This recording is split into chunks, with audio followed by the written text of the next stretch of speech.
Welcome, beautiful souls, to another episode of the Empowered Healer Podcast, a sacred space for those ready to rise into their true power, lead with integrity, and embody the medicine they were born to carry.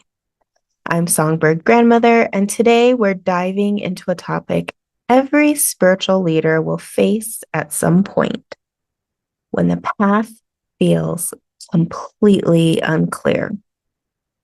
Have you been asking Spirit for guidance and all you hear is silence? Have you done the work, years of healing, training, building, and yet you're sitting in uncertainty, wondering, what now? If this sounds familiar, you're not broken or off your path. In fact, you're in one of the most sacred initiations of your life. This episode is for the healer who feels lost in the in-between. The old way has ended, the new way hasn't fully arrived, and the silence feels deafening. Today, I'm going to share why confusion is actually a sign of spiritual evolution, the real reasons clarity disappears, and practical steps you can take to navigate this sacred threshold with grace instead of fear. Stay with me until the end because I'm going to share something that can shift everything for you.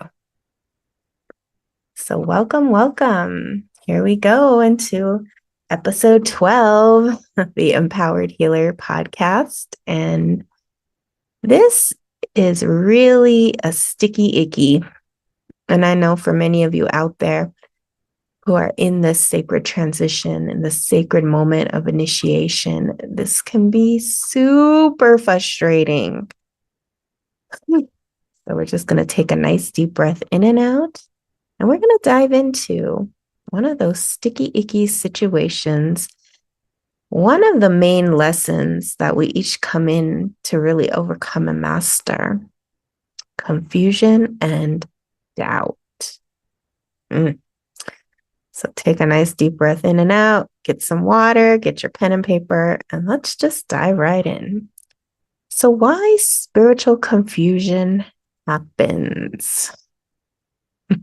Is there a why? Well, let's just get into it. Let's get this straight. Confusion is actually not your enemy. And I know it sometimes can feel like that, right? But it's a sacred doorway.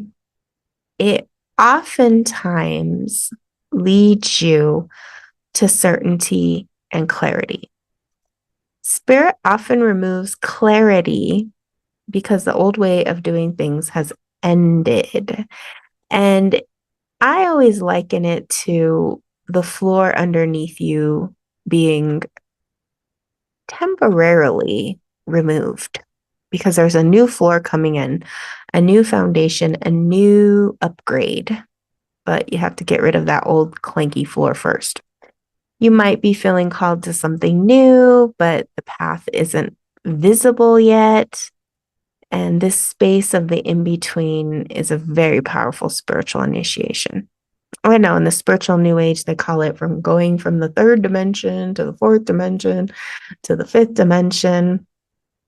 But in the ancient way, it was transformation. It was growth. It was metamorphosis. It was a sacred time to go within, to go deep, to really emerge like the caterpillar who goes into the cocoon, knowing that one day it will get its sacred wings and fly.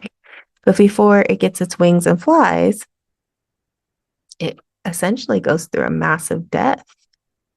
The butterfly is not yet there, and the caterpillar is completely absorbed. And in between the caterpillar and the butterfly is struggle. It struggles to break free from the cocoon. And when it doesn't struggle, it dies. It's a really interesting thing because if you do not struggle, you do not make it into the next evolution. And so when you're in this space of spiritual confusion, spiritual doubt, spiritual questioning, you are in a place of struggle. And some of the struggles that show up are ancestral interference, which are patterns and beliefs inherited from your lineage that create resistance to new ways of being. And if you would come from family that was safe, secure, taught you to doubt your gifts and who you are, and perhaps even went against your spiritual knowing. If you were raised in a religion that didn't support spiritual initiations, when you go through a spiritual initiation, it can be quite daunting because now you're dealing with patterns that you grew up with, ideas that you grew up with that counter what you are actually experiencing. They completely negate each other. They don't go together. They're like oil and water.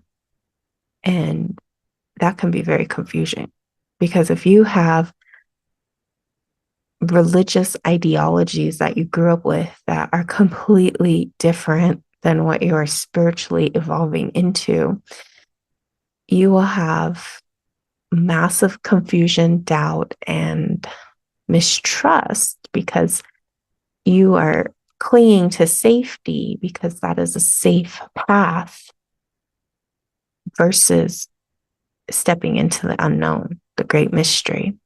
I see this a lot, especially here in the West, where people may have grown up thinking that the spiritual path, the shamanic path, the ancient path, the old ways is evil. It's demonic. It's against everything that you were taught. And when you have spiritual gifts, you may have grown up in families that taught you to reject them, to turn them off, to shove them under the rug. And unfortunately, at some time in your life, those gifts reemerge. And for most women, it's the sacred doorway of 40 and especially 50 that these gifts really start cranking it up.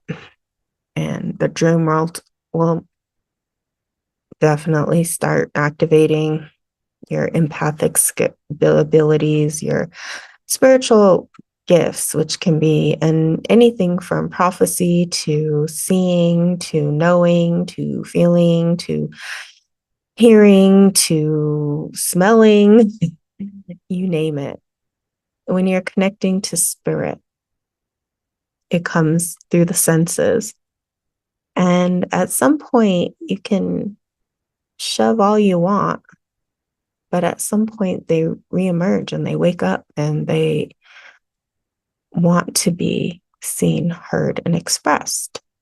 They're in your bones, they're in your DNA, they're in you, and you were chosen. And part of the initiation is to move beyond playing safe or doubting your gifts and the ancestral programming that clouds your intuition and awakening into who you really are. So confusion in this sense is not confusion. It's like a veil around your eyes that you remove. It's like being born with a big cloth on your eyes. And at some point, you're like, why can't I see very good? You start clearing the eyesight. You start meditating.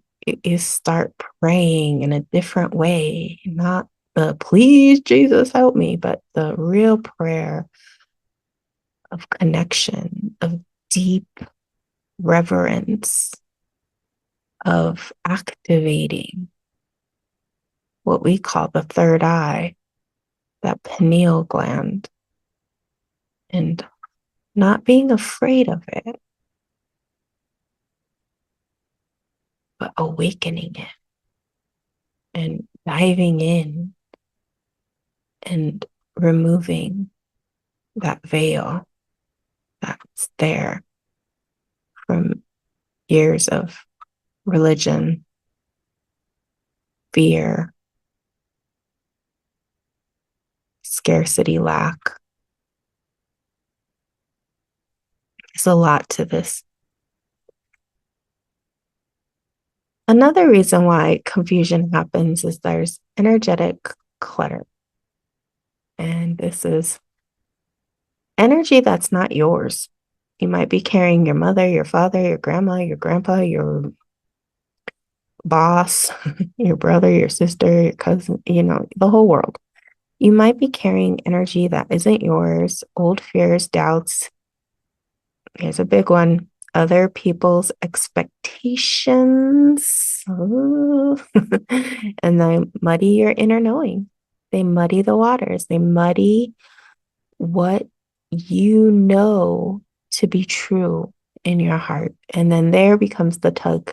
There becomes the push and pull of the old and the new. And then we call that confusion. You're not confused. It's just that you are carrying other people's burdens that have now become yours. Very common with empaths. Empaths pick up every debris in the neighborhood.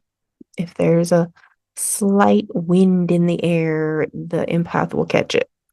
And this is why an empath journey is all about boundaries. And if you're an empath, you know what I'm talking about, especially around those narcissists. Stay away from the narcissist. As like the magnet of all magnets. If there's an empath, there's a narcissist. And it could be mom, dad, brother, sister, partner, girlfriend, wife, who knows, husband.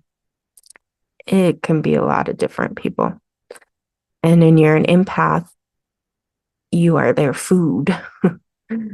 And the problem with an empath is empaths always say this: I don't know what is mine versus someone else's. That's what we call boundaries.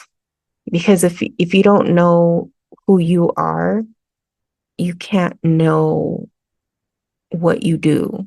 You can't know how to work in the spirit worlds, and you can't know how to work with the human world, because you first have to know thyself. You have to know, how do you think? What do you think? What is you and what is not you? Because empaths absorb. And one of the primary issues with empaths and biggest initiation is people pleasing, bending and changing who you are for another's pleasure, for another person's pleasure. Because through childhood trauma programming, empaths learn that they have to work for love. That's the narcissist. There was a narcissist who trained you that you had to work for them because they were narcissists. See, that it always goes hand in hand. Narcissists and empaths. Empaths are born through narcissism. In some way, shape, and form, one of the primary caregivers was all about themselves, and they were never happy. And the empath learns from a very very young age that I have to change who I am to receive love. And because of that, it leads to a lifetime of pain because you're constantly taking on other people's energies. And this is what we call energetic clutter. You're taking on other people's shadows, good, bad, right, wrong. It's like being a sponge until you awaken into your spiritual power, until you say no more, until you go through this initiation of the crossroads. And probably many times you'll go through it where, I don't care anymore. I'm going to live my life. I'm going to do what I want to do, what I came to be. I'm going to leave my legacy, and you either like it or you don't. And then empath becomes what they truly are, which is a transmuter of energy. Instead of taking on the energetic clutter, you transmute the energetic clutter. So when the aura and the vibration is activated, the empath walks into a room and changes the whole frequency. That's the power of an empath. It's not you absorb it. See, that's that wounded healer aspect. In true empath power, you activate, clear, release, and transform energies. That's why empaths are very powerful when they step into their full power. It's because they are not meant to take it on. They are meant to transmute it and get rid of it. That's an empath. It's because you're supposed to feel it, but then what are you supposed to do with it? You're supposed to get rid of it. You're not supposed to take it on. You're supposed to transmute it. And I never hear that in the spiritual new age. I've met every kind of empath. I myself have empathic gifts. And throughout my journey, it was always, you're going to have to learn to release and do all these clearing techniques and shielding. And ultimately, in the beginning, maybe, but at some point in your evolution, it really is about, let me get rid of that. Let me stop it. Let me transmute that. Let me walk into the room and shine and transmute whatever negativity, whatever pain, whatever suffering, whatever is in the room that is cluttering up the frequency. And then when we talk about ancestral healing, that's the same thing, is that the empath is there as the black sheep to completely transform the lineage, to completely shatter the trauma and transmute it to love. That's why it's a powerful path. The next issue of confusion, another reason why many people are confused, is soul contracts unfulfilled. And this is what we call karma. Deep spiritual agreements made before incarnations that can hold you back, aka cause you suffering until the soul's conditions are met. So sometimes you may have to go through very rough relationships, initiations, narcissists to get your power. And that is a massive undertaking that causes a lot of doubt, because a lot of times, that's what they call here we go, twin flame. No offense, twin flames. But a lot of times that's what that is. It's not anything as it's highlighted to be, but rather twin flames are very harsh soul contracts that awaken and burn you. That's why it's called a flame, twin flame. You would rather have a soulmate, a kindred spirit. But that just sounds softer. Just listen to it. Oh, I've met my soulmate. Oh, I've met my twin flame. You're already in flames. And a lot of times that's that empath narcissist contract. And if you go and you look, just go look twin flame up and see what people suffer with. You'll see what I'm talking about. They're constantly running. We just can't get it together. They're married. Just huge age gaps. There's this constant trauma being triggered. There's some kind of obstacle. A lot of times, twin flames lead to soulmates. They lead to the kindred spirits. They lead to the one who it's just so easy. That's really what you want to be hearing. That's the from Karma Dharma switch is, wow, I just can't believe how easy this relationship is. I can't believe we never fight. I can't believe we always want to be together and we just enjoy each other's company and we can do independent things, but we're not constantly bickering or arguing or being triggered by childhood traumas or just like a river flowing. And sometimes that sounds boring to people. I've actually had clients say, that's really boring. I'm like, yeah, doesn't that sound nice? Just a river flowing after tumultuous twin flame universe. That's another subject. But doesn't that just sound good? And people say, no, that sounds awful. I like the bad boy or girl. I like rescuing. I like when somebody needs me. And then that's when you know that you haven't done the shadow work. Because when you are really in that space of ready to really evolve, those soul contracts get finished quick. They get really done really fast.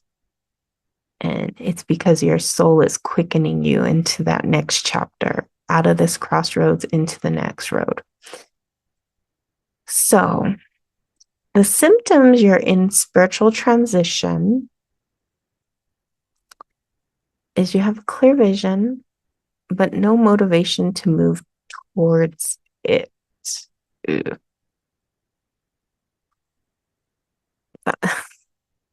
I say, because I have heard that so many times I can't even count.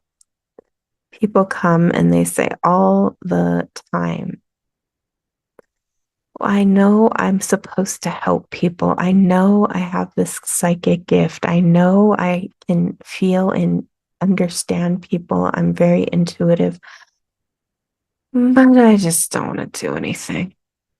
I'm tired. I have kids. I have a job. I have a husband. I have a wife. I have a this. I have a that. And then you're like in this space of stagnation and it's irritating because you know you have a bigger vision for your life, but you just don't have the actual energy to move it forward. And it's not confusion, it's just lack of motivation. It's lack of confidence in most situations, or it's fear. Because sometimes if you know you have a clear vision and you know what you want, you are afraid of how that will affect your current relationships. And maybe you have to change.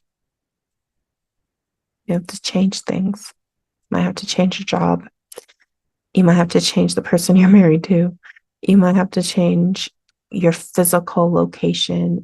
You might have to change something and people don't want to change. That's really what that is. If you have a clear vision but no motivation, it's not confusion, it's lack of willpower. It's lack of, I want to do something. You want to do something, but you don't want to do nothing. It's just that they don't go together. And another thing that can happen too is if you already are in the healing arts or you're an entrepreneur, clients or opportunities, they disappear. Oof. And there's no clear explanation. It's kind of just a gradual shift. And as I say this, it's 11:11 here. And usually you start seeing 11:11.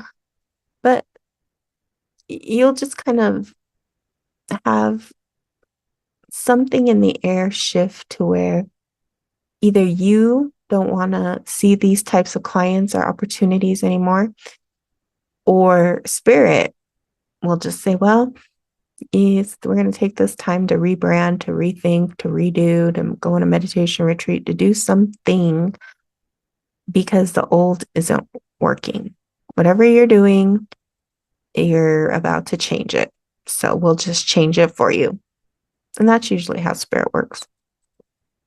Another area of confusion that you may go through is you wrestle with doubt, comparing yourself to others, or fear charging your worth. That's an ongoing process. Because especially in social media land, you're always going to be comparing yourself. Oh my God, this person has a gabillion followers and I only have one. This Get off social media first and foremost and stop comparing yourself. Get clear on what you want, what you do, and charge what you need to charge. That's a really hard aspect of being a healer, especially professionally, is that you are you. You can only be you. You have specific gifts, talents, spiritual beings that work with you, and that's you. You have karma, you have dharma, you have everything. And they are them. That's who they are.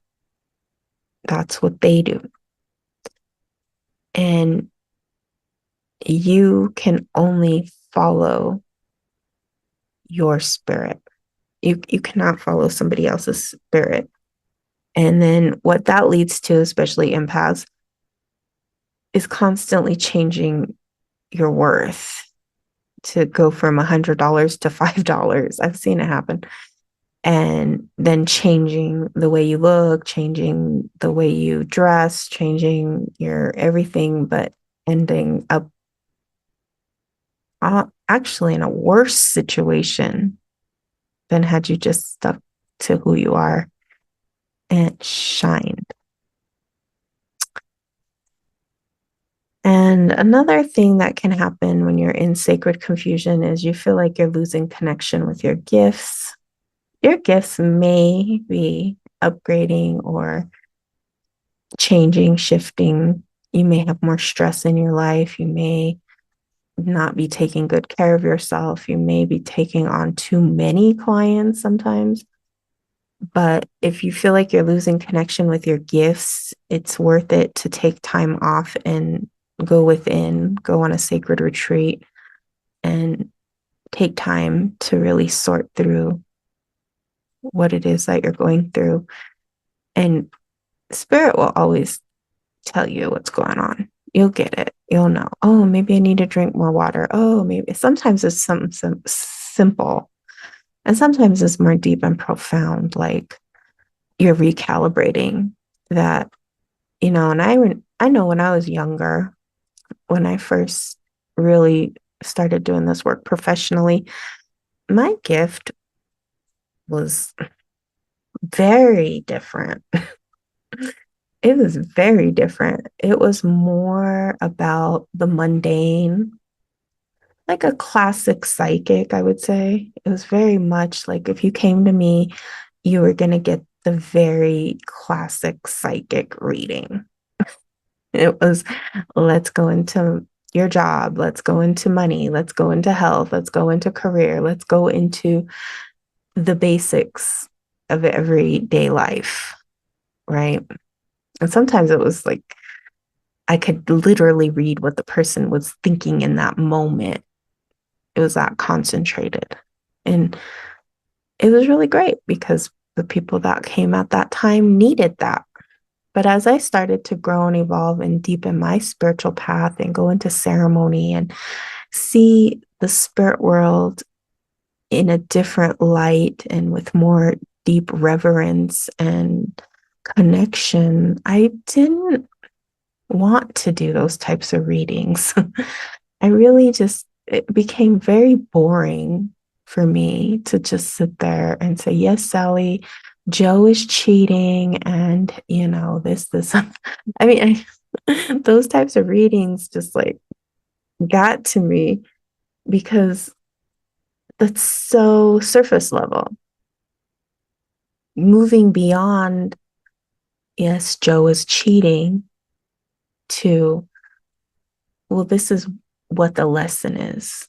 This is why this happened to you. This is what your soul came to remember in this moment. This is what you are going in and through initiation wise. This is beyond the cheating or the hurt or the betrayal or the this and the that. This is healing. And to really be able to not only understand the situation from a mundane physical level, but a spiritual, emotional, psychological, physical, soul level. That's where my evolution took place. And of course, during that time, as I was deepening through the years, the people who came to me at the beginning of my path definitely probably didn't come at that point, and people come and go always when you're a spiritual healer. And that's not something you did or they did. It's just how it goes. Just how it goes. And none of this that I'm talking about are signs of failure. They're signs your spirit is calling you deeper. Every initiation, every crossroads is an opportunity and invitation to go deeper. You want to go deeper. And there's nothing wrong with that. There's everything right with that. And really, why logic won't solve it is your mind wants to figure it out, to make a plan, to check boxes, to get clarity on your next step. I can't even tell you how many times I have given a suggestion or done, some type of reading for somebody. And they have said, well, I'll figure it out. I just have to figure it out. And I usually just, at that point, when somebody says, I'll figure it out, I don't know what to do. I'll figure it out. And then their mind starts looping. I already know the battle is not yet completed, that it won't be completed for quite a while. And that person is all wrapped up in the mental space because there's no figuring it out. There's only making a decision and walking through it, just going through the crossroad. And make a plan as best you can, but know that the mystery is always the mystery. And you're never going to figure it out. You're just going to do it. You're either in or out. But in this stage, Spirit asks for you to surrender, to trust, and to recalibrate, to get out of the head and drop into the heart. Trying to solve confusion with logic, it only pushes the answer further away because you're trying to solve a problem you have never solved before with logic that couldn't even get you through whatever you're going through right now. It just doesn't work. You have to stop trying and start listening. The deeper you listen, the deeper you will get through it. The deeper the path, the deeper the solution, the better the outcome. So, what do you do? What do you do? Songbird grandmother, what do I do when I am in the crossroads, when I am confused, when I am trying to figure it out? First and foremost, you got to breathe. That's the first thing. Ask yourself, am I breathing? And I want you to stop and do a heart breath. Place your hand on your heart. Inhale slowly and ask, what truth wants to emerge in this moment? What truth wants to emerge in this moment? And then listen. Listen to the quietest voice within yourself.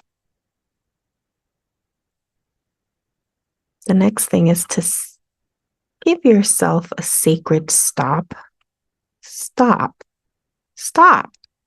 Just give yourself permission to pause, to live, to stop trying to figure it out mentally, emotionally, physically, spiritually, psychologically. Just take a pause. No reading, no researching, no Googling, no TikToking, no YouTubing. Be still and listen. And on the new moons and full moons, do ceremony, go into ritual, write your biggest question on a piece of paper, light it in a fire-safe bowl and say, I surrender this question to spirit. Feel the release. Do that on a full moon. On new moons, write what you want and maybe release it to the waters or bury it with a plant. Create new life, burn it, and then put the ashes on your garden.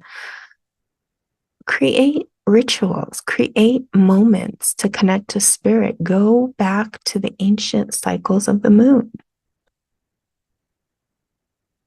and reconnect with these rituals, with these breathing techniques, stopping, surrendering. It will help you to stay grounded throughout your day. And of course, some blocks are deeper than self-practice can reach. And this is where a guided session and ceremony become powerful tools. If you're tired of trying to figure this out alone, you're ready for some soul level clarity, then I invite you to book a private session, to book a virtual session. Occasionally throughout the year, I do have Sedona ceremonies that are for people who are wanting to go very deep. And let's get to the bottom of those ancestral and energetic roots so you can step fully into your next chapter. Let's connect to the spirit world and see really and truly what is your destiny. What are you here to be? What are your gifts? Why are you struggling with what you're struggling with, and how to move in and through this sacred initiation? So let's go ahead and take a nice deep breath in and out. Remember to integrate, to process, even though these are podcasts, so to say. These are sacred transmissions of spirit. Everybody responds differently. But anytime you're connecting to the spirit world, to the divine, to the great mystery, remember to treat that as a divine experience. Drink lots of water, rest, relax, integrate, process, and trust. And remember, this confusion is not your enemy. It's your spiritual initiation calling you into trust and transformation. You don't have to walk this alone. Your clarity and power are one sacred session away. And if you truly feel ready to step through the threshold, then I invite you to visit my website and book your session now. Thank you for being here. Keep rising as the empowered healer you were born to be. Until we meet again. Aho.